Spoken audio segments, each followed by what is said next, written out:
Shri Ram ITI के YouTube channel में आप सभी का स्वागत है। आज हम इलेक्ट्रिकल थ्योरी में वेव वाइंडिंग के बारे में जानेंगे। इसको हिंदी में तरंग कुंडली भी कहा जाता है। वेव वाइंडिंग होती है क्या है? इस प्रकार की वाइंडिंग में कुंडलियों के सिरे कम्यूटेटर खंड पर लगातार आगे बढ़ते हैं। जैसे मान लो ये एक हमारी कुंडली है, ये कुंडली जहाँ पर ख़त्म हुई वहीं से अगली कुंडली आगे बढ़ जाती है।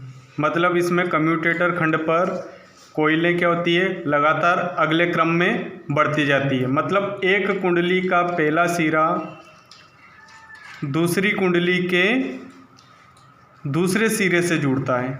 ठीक है, जैसे ये दो कोयलें दे रखी है हमें, तो इस कोयल का दूसरा सिरा दूसरी कोयल के पहले सिरे से जुड़ा हुआ है। इस तरह से इस वाइंडिंग को हम सीरीज वाइंडिंग के नाम से भी जानते हैं। ठीक है, ये वाइंडिंग अधिकतर मशीनों में क्यों की जाती है, इस वाइंडिंग की हमें आवश्यकता क्यों पड़ी? इस वाइंडिंग को हम मान लो कुछ मशीनें हमें उच्च वोल्टेज पर कार्य करने के लिए ज़रूरी होती है, डीसी मशीन। उन डीसी मशीन को उच्च वोल्टेज पर कार्य करने के लिए इस प्रकार की वाइंडिंग की जाती है, क्योंकि यह उच्च वोल्टेज और कम धारा की वाइंडिंग होती है। ठीक है, इस वाइंडिंग में हमेशा पोलों की संख्या कितनी भी हो, मान लो मोटर में 2 पोल हो, 4 पोल हो, 6 पोल हो, 7 पोल हो, लेकिन इसमें समानांतर पथों की संख्या, यानी जहाँ से हम करंट आउटपुट में जो लेंगे उन पथों की संख्या हमेशा कितनी होगी? 2 होती है। कितनी होती है? 2 होती है।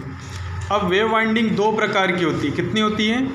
2 प्रकार की होती है। एक होती है हमारी सिंप्लेक्स वेव वाइंडिंग और एक होती है मल्टीप्लेक्स वेव वाइंडिंग। ठीक है, सिंप्लेक्स वेव वाइंडिंग में क्या होता है, केवल एक ही कोइल होती है, केवल एक ही कोइल चलती रहती है। एक कोइल हो गई, उसके बाद फिर अगली कोइल, फिर अगली कोइल।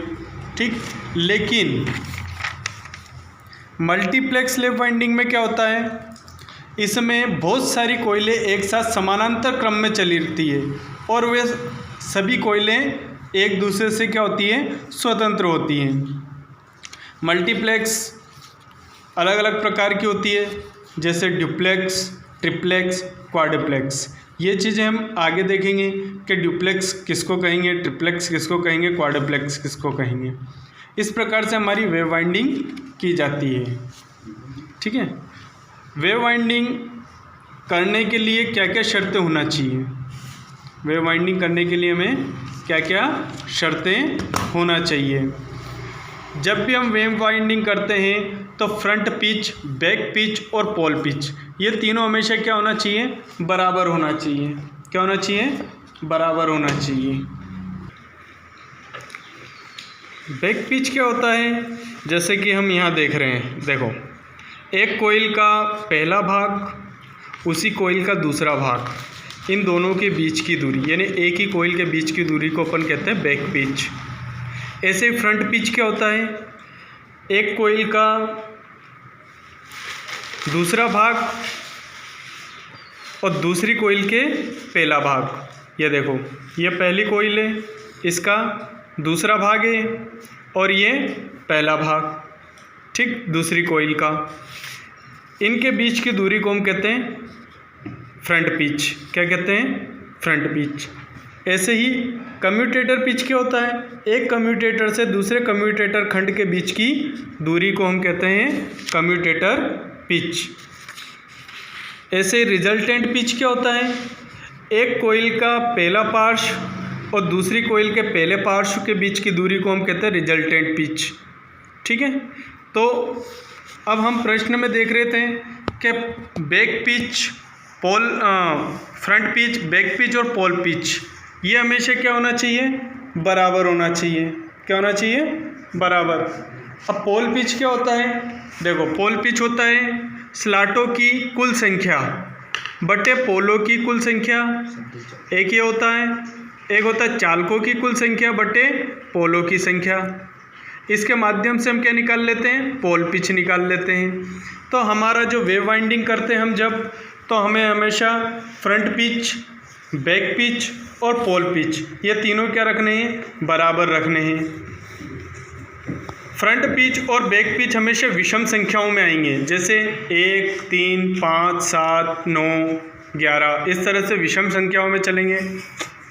कम्यूटेटर पिच और औसत पिच, देखो औसत पिच कैसे निकलता है। औसत पिच निकालने के लिए हमें बैक पिच धन फ्रंट पिच बटे 2 करना पड़ता है, तो उससे हमारा औसत पिच निकल जाता है। तो औसत पिच हमेशा किसके बराबर होता है, कम्यूटेटर पिच के बराबर होता है। मान लो कम्यूटेटर पिच हमारा 4 आ रहा है, तो हमारा औसत पिच भी कितना होना चाहिए, 4 होना चाहिए। औसत पिच निकालने का एक फॉर्मूला ये भी है, देखो z यहाँ पे चालकों की संख्या है, प्लस माइनस यानी एक कम हो रही है या एक ज़्यादा, ये कहलाती है हमारी प्रोग्रेसिव और रिट्रोग्रेसिव वाइंडिंग के लिए हम प्लस माइनस। अगर हमें आगे बढ़ना होता है तो हम प्लस करते जाते हैं, और हमें पीछे जाना होता है यानी वाइंडिंग को विपरीत क्रम में करना होता है, तो हम एक एक कम कर मतलब माइनस करते जाते हैं। तो यहाँ पे चालकों की संख्या गुणित 2 प्लस प्लेक्स। प्लेक्स मतलब जैसे आपकी वाइंडिंग सिंप्लेक्स है, क्वाड्रप्लेक्स है, ट्रिप्लेक्स है, ठीक है, इस प्रकार की वाइंडिंग है। तो फिर अगला होता है हमारा बैक पिच और फ्रंट पिच का मान समान हो सकता है, या फिर हमारा क्या हो सकता है, back pitch minus front pitch बराबर 2 चालक गुणित प्लेक्स। 2 चालक, चालक मान लो 2 दिए हुए 2 चालक, एक कुंडली के चालक 2 होते हैं, गुणित प्लेक्स। अगर आपके सिंप्लेक्स है तो 2 सिंप्लेक्स, क्वाड्रप्लेक्स या मल्टीप्लेक्स। ऐसे ही समानांतर पथों की संख्या, देखो अगर आपकी सिंप्लेक्स वाइंडिंग है तो हमेशा 1 का मल्टीप्लाई होता है हर चीज़ में। अगर आपकी वाइंडिंग डुप्लेक्स है तो हमेशा 2 का मल्टीप्लाई होगा, क्योंकि समानांतर पथों की संख्या वेव वाइंडिंग में हमेशा 2 होती है।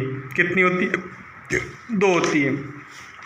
अगर हम सिंप्लेक्स वाइंडिंग कर रहे हैं तो 2 गुणित 1 बराबर कितना हुआ, 2।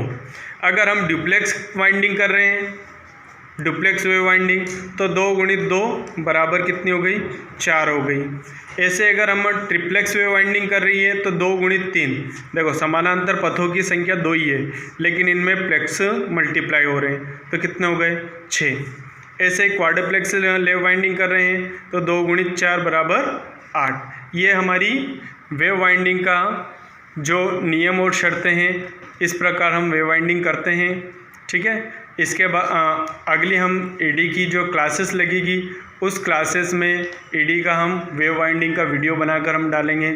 उसमें आप लोगों को वीडियो में वेव वाइंडिंग बनाने का एक अच्छा तरीका समझ में आएगा।